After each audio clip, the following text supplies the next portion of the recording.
क्या तुर्की और पाकिस्तान मिलकर बंगाल की खाड़ी यानी बे ऑफ बंगाल तक अपने असर को बढ़ाना चाहते हैं और ये भारत की सुरक्षा के लिए कितनी बड़ी बात है? तुर्की चाह रहा है कि बांग्लादेश हमारे साथ जुड़ जाए। तुर्की के द्वारा भारत विरोधी चाल कुछ ऐसे चला जा रहा है कि बांग्लादेश को इसमें लाने की कोशिश की जा रही है ताकि वो भारत की घेराबंदी कर सके।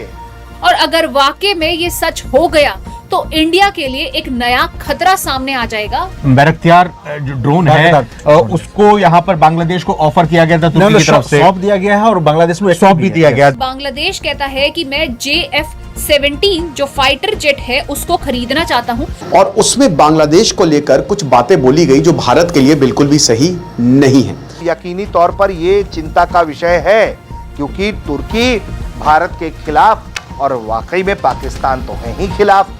अब इजराइल के साथ मान लीजिए आप गठबंधन करते हैं, इजराइल तो हर दूसरे दिन युद्ध में जाता है, तो आप क्या हर दूसरे दिन युद्ध में जाएंगे? और हमारा 150 करोड़ की आबादी, हम युद्ध बर्दाश्त नहीं कर सकते हैं लंबे वक्त तक के लिए। मालदीव्स भी एक ऐसा देश है जो कि इस इस्लामिक नेटो के अंदर जा सकता है। भारत चारों ओर से यहाँ पे घेर लिया जाएगा। टर्की ऑटोमन एम्पायर को रिवाइव करना चाहता है। हमने देखा उनके बायरेक्टर ड्रोन्स बढ़िया हैं, जो उनके बायरेक्टर ड्रोन्स है कई जगह यूज हुए। यिल्दिरमान जो इनकी मिसाइल है वो भी ये डेवलप कर रहे, 6000 किलोमीटर की क्षमता, शायद वो भी ये पाकिस्तान को दे। इंडियन ओशन के अंदर सिक्योरिटी के अंदर काफी सारे क्रिटिकल पॉइंट्स सवाल उठते हुए नजर आ सकते हैं। चाइना से बेहतर टेक्नोलॉजी टर्की की है और बांग्लादेश को अगर ये सारी चीजें देते तो आपको पता है कि बॉर्डर हम शेयर करते हैं बांग्लादेश के साथ। पाकिस्तान ने 2026 में अपनी इमेज को ही पलट दिया है, सभी चीजों के डायनामिक्स को चेंज कर दिया है। और कश्मीर इशू को टर्की कभी भी नहीं छोड़ेगा, वो हमेशा साथ में चलेगा क्योंकि पाकिस्तान के इंटरेस्ट है, क्योंकि भारत को इधर पाकिस्तान से घेरेगा और बांग्लादेश से घेरेगा। कि बांग्लादेश अगर इस रक्षा ढांचे से के करीब आता है तो नई दिल्ली को अपने पूर्वी पड़ोसी के साथ रिश्तों को नए तरीके से देखना पड़ सकता है। पाकिस्तान की बढ़ती हुई रीजनल लीडरशिप को भारत क्रिटिकली ऑब्जर्व कर रहे हैं। अब भारत के लिए एक और नई न्यूज सामने आई है जहां बांग्लादेश भी इस नई अलायंस का यानी इस्लामिक नेटो का हिस्सा बनने जा रहा है। और अगर वाकई में ये सच हो गया तो इंडिया के लिए एक नया खतरा सामने आ जाएगा, जहां इंडो पैसिफिक रीजन में इंडिया को कमजोर दिखाने के लिए पाकिस्तान और चाइना कामयाब हो जाएंगे, क्योंकि बांग्लादेश के साथ सांठगांठ करने के पीछे चाइना और पाकिस्तान दोनों का हाथ है। चलिए इसको इन डिटेल समझते हैं कि एक्चुअल में यहां चल क्या रहा है, बांग्लादेश की नजदीकियां पाकिस्तान के साथ कैसे बढ़ रही हैं, इसके पीछे चाइना का हाथ कैसे है और नई अलायंस जो है इस्लामिक नेटो या सुन्नी नेटो जो है इसका क्या अर्थ है। देखिए 2-3 सालों के अंदर ही बांग्लादेश और पाकिस्तान की नजदीकियां काफी ज्यादा खबरों में है, जहां पे बांग्लादेश कहता है कि मैं JF-17 जो फाइटर जेट है उसको खरीदना चाहता हूं, जो कि चाइना और पाकिस्तान दोनों के साथ मिलकर ही डेवलप हो पाता है। ये एक नई मिलिट्री मॉडर्नाइजेशन प्लान को डेवलप कर रहे हैं। हम बात कर रहे हैं बांग्लादेश और पाकिस्तान की, और अगर ऐसा कुछ संभव होता है तो शायद से बांग्लादेश की नजदीकियां और भी पाकिस्तान के करीब हो सकती हैं, जिसके कारण भारत के ऊपर खतरा हो सकता है। इसी के साथ एक और चीज मैं आपको बता दूं, मालदीव्स भी एक ऐसा देश है जो कि इस इस्लामिक नेटो के अंदर जा सकता है, जिसकी आशंकाएं काफी ज्यादा जताई जा रही हैं। अगर बांग्लादेश और मालदीव्स भी इसके साथ जुड़ गया तो शायद से भारत चारों ओर से यहाँ पे घेर लिया जाएगा। इस्लामिक नेटो 7 अगस्त 2026 को स्टैब्लिश हुआ है।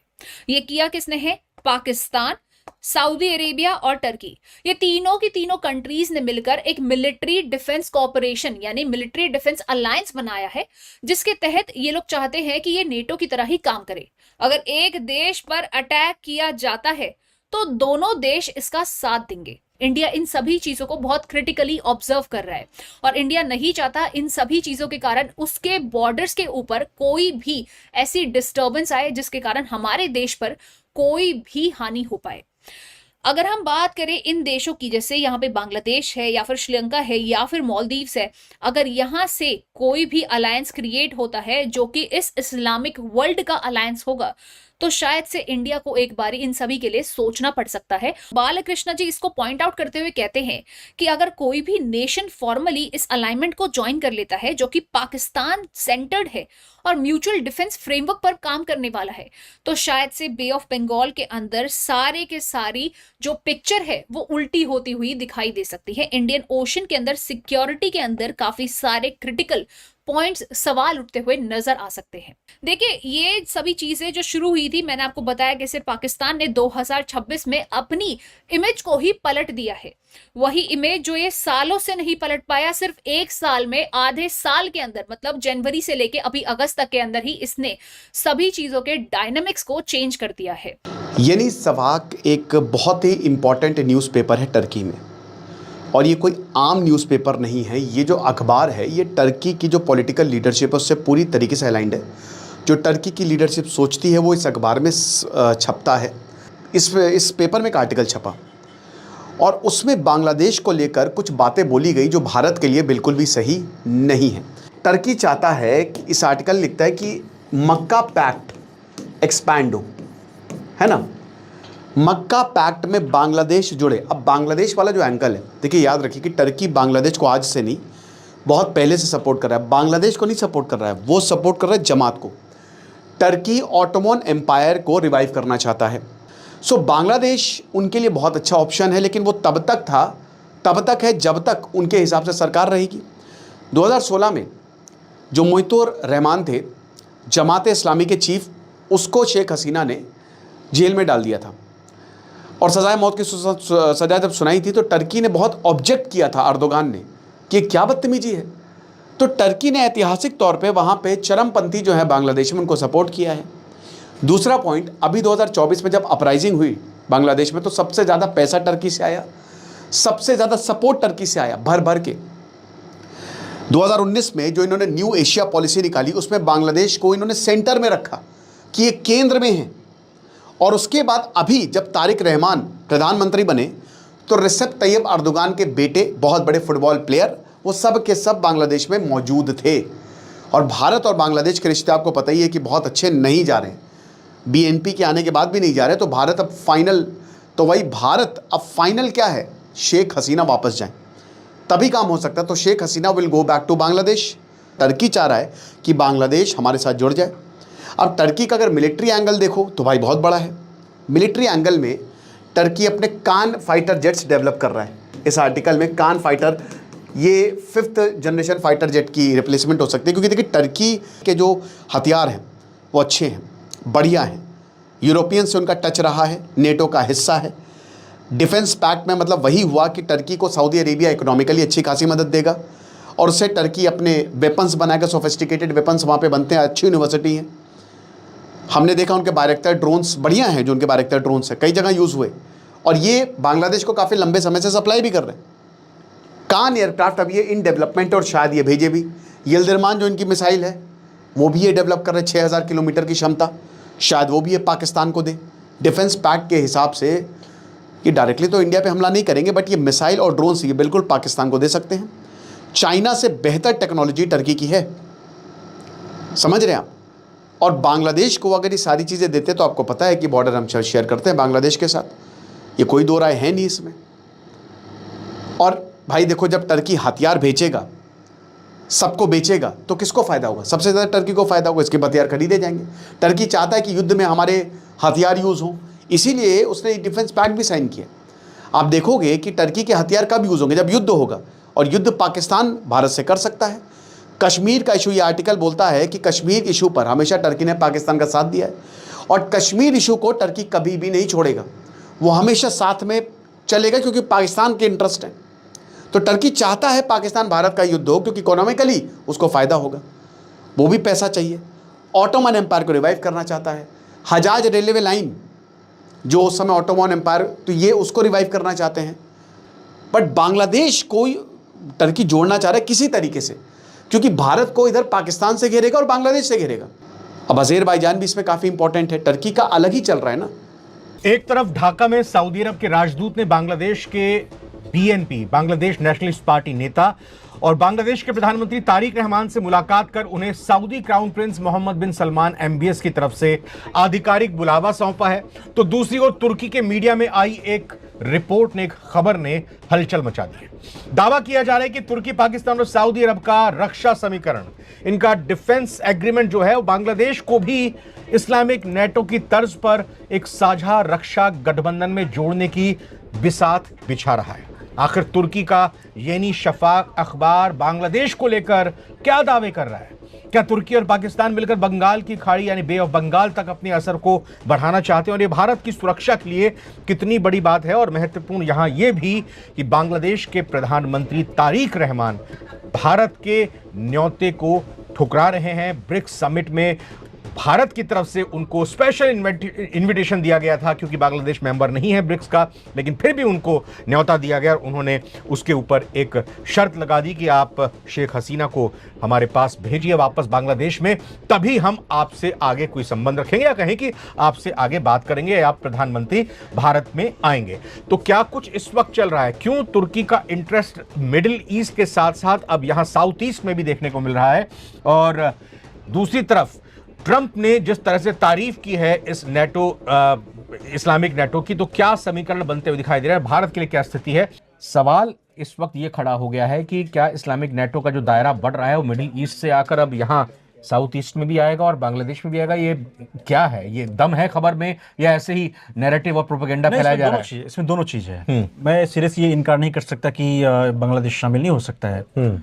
होने के लिए कुछ भी हो सकता है। जियो पॉलिटिक्स हम सब समझते हैं कि कुछ भी हो सकता है। जब पाकिस्तान शामिल है इसमें और सऊदी शामिल है, तुर्की शामिल है और मिस्र, हालांकि अभी तक मिस्र ने इनकार किया है, लेकिन हो सकता है आने वाले वक्त में मिस्र भी शामिल हो, अजरबैजान और फिर सीरिया, इराक वगैरह सबको शामिल करने की कोशिश तुर्की की तरफ से की जा रही है। अगर इसमें बांग्लादेश भी शामिल होता है, और इसमें देखिए पॉइंट ये दिया गया कि भारत और बांग्लादेश के बीच में संबंध चूंकि अभी अच्छे नहीं चल रहे हैं, तो बांग्लादेश जो है वो भारत के अलावा अपनी सिक्योरिटी के लिए इस गठबंधन पर एक विकल्प के तौर पर इस पर विचार कर सकता है। जिस गठबंधन जो हम लोग बात करें इस्लामिक नेटो जिसको कहा जा रहा है, जिसमें सऊदी, तुर्की और पाकिस्तान है, क्या ये सच हो सकता है? हो सकता है। इसमें कुछ मतलब इसमें मैं इनकार नहीं कर सकता हूं कि नहीं हो सकता है। बांग्लादेश फिलहाल के लिए जब तक कि तारिक रहमान रहेंगे और शायद अगर अवामी लीग की सरकार जो सत्ता में रहने वाली है, मतलब नहीं आएगी बीएनपी जब तक सत्ता में रहेगी और अवामी लीग जब तक सत्ता से बाहर रहेगी, तो किसी भी संभावना से हम इनकार नहीं कर सकते हैं कि नहीं हो सकता है, हो सकता है, होने के लिए कुछ भी हो सकता है। जब तक हस्ताक्षर एग्रीमेंट पर नहीं होंगे तब तक पब्लिकली सामने नहीं आएंगे, पर्दे के पीछे सारी बातें होती रहेंगी, फिर अचानक एक दिन पता चलेगा कि भाई ये देश इसके अंदर शामिल हो गया। अभी भी जो है इसको काफी, जब सऊदी और इन लोगों ने पाकिस्तान और तुर्की ने किया है, तो तुर्की के राष्ट्रपति जाने वाले हैं सऊदी अरब। ये लगभग 2 दिन पहले तक किसी को पता नहीं था। बहुत इसको गुप्त रखा गया था कि ये जो एक इस्लामिक नेटो बना है इसका विस्तार तो होना तय है, राइट। इसमें आने वाले वक्त में कई सारे और देश जो हैं वो जुड़ेंगे। ये आप बिल्कुल सही मान के चलिए, तय मान के चलिए, जुड़ेंगे ही जुड़ेंगे। ये भी दर्शकों को हम आगे बताएंगे कि किस तरीके से जो बैरक्तियार जो ड्रोन है उसको यहाँ पर बांग्लादेश को ऑफर किया गया था तुर्की की तरफ से, सौंप दिया गया है और बांग्लादेश में सौंप भी दिया गया। दूसरी तरफ इससे पहले जब मोहम्मद यूनुस थे तो मोहम्मद यूनुस की तैयब अर्दगान के साथ मुलाकात और भेंट भी हुई थी। वो एक अच्छे अपने रिलेशन बनाने की कोशिश में बांग्लादेश और तुर्की नजर आ रहा था और कुछ इतर नजर यहाँ पर अलग नजर नहीं आ रहे हैं। तारिक रहमान भी मोहम्मद यूनुस से। बात भारत की आती है, क्या आपको नहीं लगता बदलते दौर के वक्त में जियोपॉलिटिक्स जिस तरह से बदल रही है, तो क्या भारत को भी कुछ संगठनों में शामिल होना चाहिए? अब इजराइल के साथ मान लीजिए आप गठबंधन करते हैं, इजराइल तो हर दूसरे दिन युद्ध में जाता है, तो आप क्या हर दूसरे दिन युद्ध में जाएंगे? इजराइल की जरूरतें हमारी जरूरतें बहुत अलग है। भारत में चलिए कभी कभार पाकिस्तान के साथ हमारा युद्ध हो जा रहा है, चीन के साथ कभी हो सकता है हो या ना हो, पता नहीं, लेकिन अगर आप इजराइल के साथ या किसी और देश के साथ जाते हैं गठबंधन, सैनिक गठबंधन बनाने में या नाटो का आर्टिकल 5 जैसे बनाने में, तो आपको हर दूसरे दिन किसी न किसी युद्ध में जाना पड़ेगा। और हमारा 150 करोड़ की आबादी, हम युद्ध बर्दाश्त नहीं कर सकते हैं लंबे वक्त तक के लिए। मक्का में डिफेंस पैक्ट हुआ जिसमें पहले पाकिस्तान और सऊदी शामिल थे, उसमें अब टर्की की भी एंट्री हो गई। सवाल ये कि अगला नंबर किसका है? जानकारी यह है कि आखिरकार ये भारत के पड़ोस में सिर्फ मामला पाकिस्तान तक सीमित नहीं है। तुर्की के द्वारा भारत विरोधी चाल कुछ ऐसे चला जा रहा है कि बांग्लादेश को इसमें लाने की कोशिश की जा रही है ताकि वो भारत की घेराबंदी कर सके। अब ऐसे में भारत इस पर कैसे रिएक्ट करेगा, यह बहुत दिलचस्प है देखना, क्योंकि भारत लगातार, वो पहले भी उसके विदेश मंत्रालय की तरफ से कहा गया है कि भाई हम नजर रख रहे हैं। बांग्लादेश को पाकिस्तान और तुर्की के करीब लाने की जो अटकलें हैं, वो तुर्की के एक अखबार जो है येनी शफाक ने हवा दी है। अखबार ने कि अगर बांग्लादेश, सऊदी अरब, तुर्की पाकिस्तान के उभरते रक्षा ढांचे का हिस्सा बनता है तो इसका दक्षिण एशिया की राजनीति पर क्या असर पड़ेगा। क्या बैकडोर से कोशिश की जा रही है?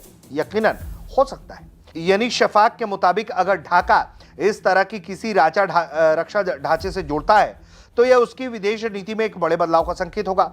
अखबार का मानना है कि बांग्लादेश भारत पर अपनी पारंपरिक निर्भरता कम करते हुए चीन और भारत और पश्चिम के साथ रिश्तों के अलावा एक नया सुरक्षा विकल्प तलाश सकता है।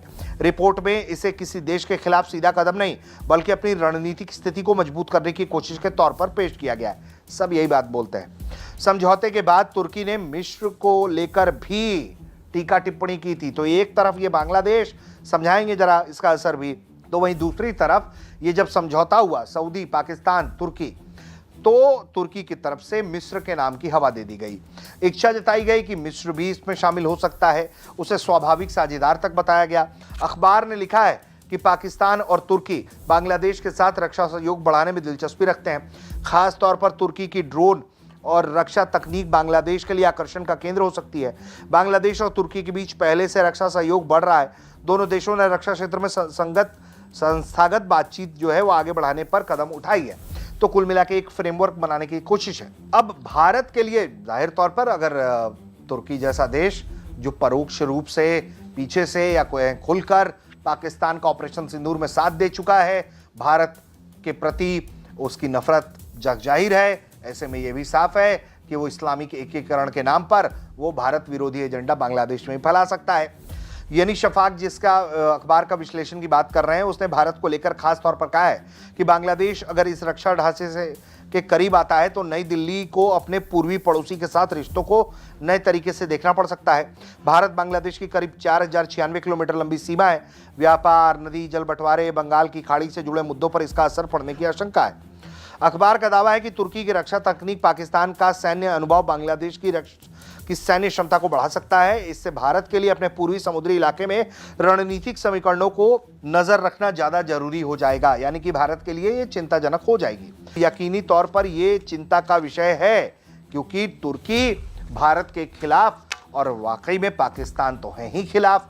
तो ऐसे में ये दोनों मिलकर भारत के खिलाफ नई मोर्चेबंदी कर रहे हो, इससे कोई जो है इनकार नहीं किया जा सकता। अब ऐसे में सवाल है कि बांग्लादेश क्या इस तरह के कदम उठाएगा? क्या भारत से जो अभी खटपट है रिश्तों में शेख हसीना को लेकर, क्या जो बॉर्डर विवाद है उसको लेकर, क्या बांग्लादेश वाकई में अब उतनी दूर जा चुका है भारत से कि वो इस तरह के इस्लामिक पैक्ट में शामिल हो जाए, एक मुस्लिम अलायंस बनाए, नाटो की तरह मुस्लिम अलायंस बनाए जहां वो भी उसमें रक्षा देने के लिए एक छतरी के नीचे चला जाए। और इससे यकीनन तौर पर जो है वो भारत की परेशानी बढ़ेगी।